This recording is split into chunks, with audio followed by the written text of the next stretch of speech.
Salam sejahtera Malaysia, denyut nadi suara rakyat bergema di channel ini. Selamat tahun baru kepada seluruh rakyat Malaysia. Kita ada lebih kurang 30 jam lagi untuk menyambut tahun baru 2024. Okey, baru sebentar tadi saya ada post satu undian secara terbuka. Soalannya mudah, ringkas dan boleh dipahami.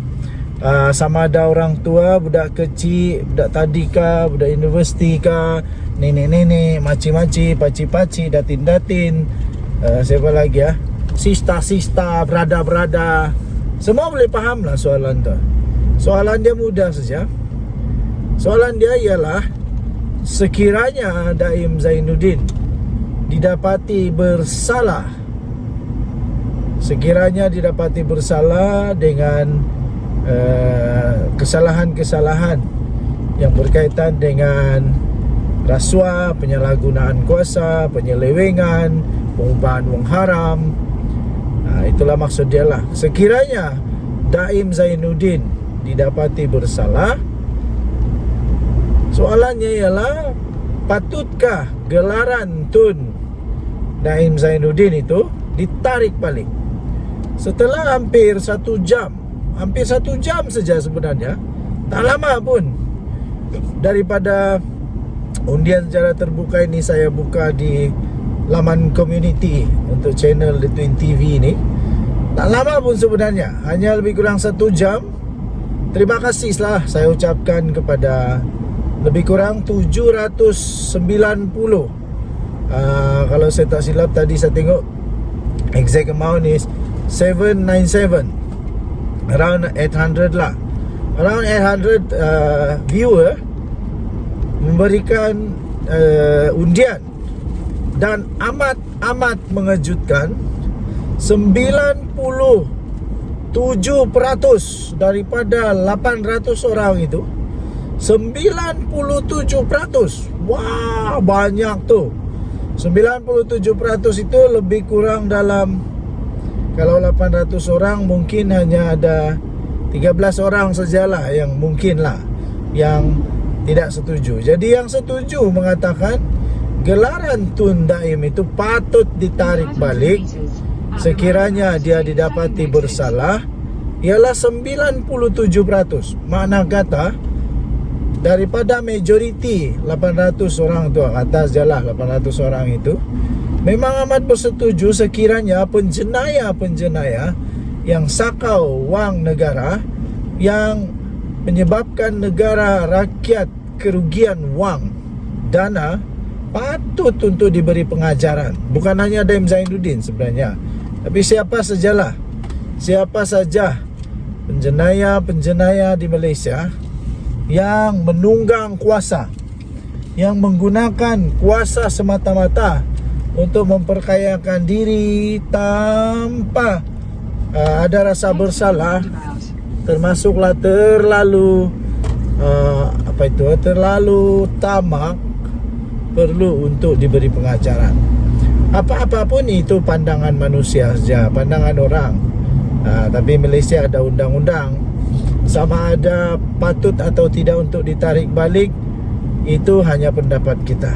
Yang selebihnya, yang paling perlu untuk memberikan keputusan adalah Undang-Undang Negara Malaysia dan kepada individu-individu yang telah mengaruniakan gelaran tersebut. Jadi kalau perlu untuk ditarik balik kata yang telah mengaruniakan gelaran tersebut, maka bolehlah. Tapi kalau tidak, ini jadi pendapat sejalah. Tidak salah untuk kita berbincang-bincang, kan? Tidak salah, dan tidak salah untuk mengeluarkan pendapat masing-masing. Apapun, semoga anda semua diberkati oleh Tuhan. sempena menyambut tahun 2024. Jaga kesehatan. Semoga anda terus diberkati dengan kekayaan, kebahagiaan, damai sejahtera, sukacita. Okey, jangan terlampau menginum. Bahaya kalau menginum sambil memandu, nanti eksidin. Bagus kalau kamu saja eksidin, kalau orang lain pun eksidin lagi bahaya. Masih berhentilah menginum terlampau, tidak guna juga. Tapi kalau mau juga, terserah diri sendiri. Dengan Nadi Suara Rakyat bergema di channel ini. Jangan lupa tekan butang subscribe, like dan share. Sekali lagi daripada saya, The Twin TV, admin The Twin TV, ingin mengucapkan selamat tahun baru 2024. Kita jumpa lagi, bye-bye.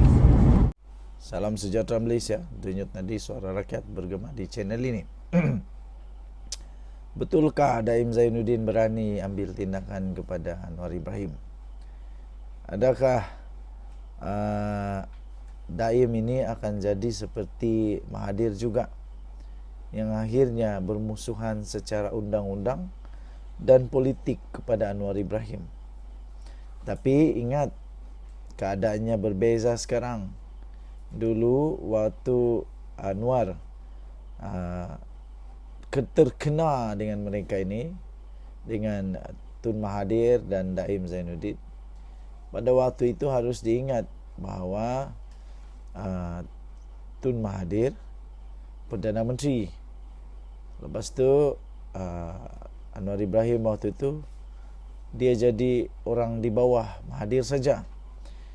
Tapi harus Daim ingat sekarang, Tun Daim kena sedar dan ingat sekarang bahawa yang jadi Perdana Menteri sekarang ini bukan Mahathir.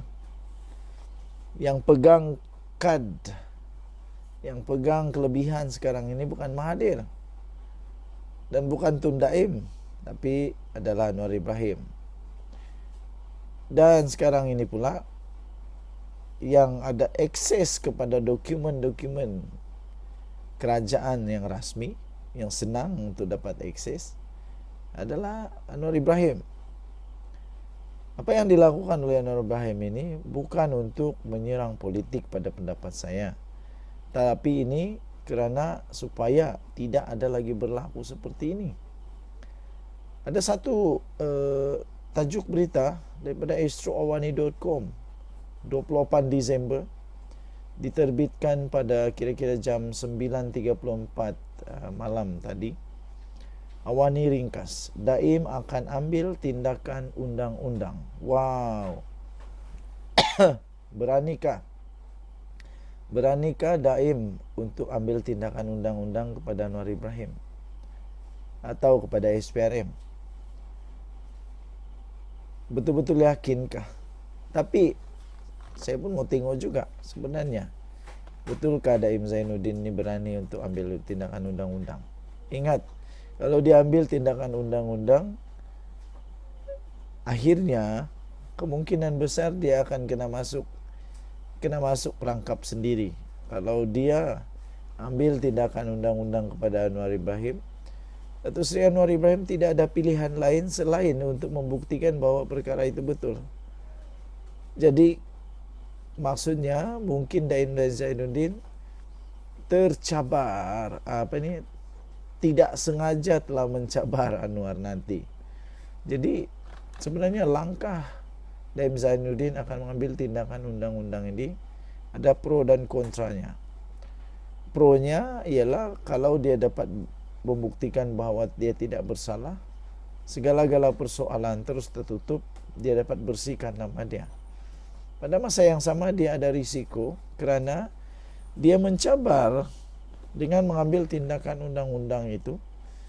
Secara langsung dan tidak langsung dia mencabar Datuk Seri Anwar Ibrahim untuk membuktikan, mencari bukti, korek bukti, dokumen, apa-apa sajalah, maklumat, dokumen, bukti-bukti apa saja yang boleh membuktikan bahawa adanya unsur rasuah, penyalahgunaan kewangan, pengumpulan wang haram atau apa saja unsur yang melanggar undang-undang. Jadi adakah Daim Zainuddin akan mengambil tindakan kepada Anwar Ibrahim? Belum tahu lagi. Tapi menurut apa yang saya baca setakat ini, kenyataan media daripada Tun Daim kata dia sudah berbincang, sudah ada perbincangan dengan peguamnya lah. Jadi tidak tahulah apa perbincangan peguam dia dengan dia, ama ada mau ambil tindakan undang-undang atau apa. Tapi setakat ini saya lihat belum ada keperluan untuk Daim Zainuddin mau ambil tindakan undang-undang. Kalau diambil tindakan undang-undang pun belum tentu itu kebaikan, membawa kebaikan kepada dia. Kemungkinan membawa lebih banyak masalah kepada dia. Jadi apa-apa pun itu hak Daim Zainuddin di Malaysia. Dia boleh buat tindakan undang-undang kepada Anwar Ibrahim atau SPRM kalau dia mau, dipersilakan, tidak masalah agaknya, sebab semuanya dalam kawalan undang-undang negara Malaysia. Apapun yang terbaik, kita doakan untuk semua pihak. Denyut Nadi Suara Rakyat bergema di channel ini.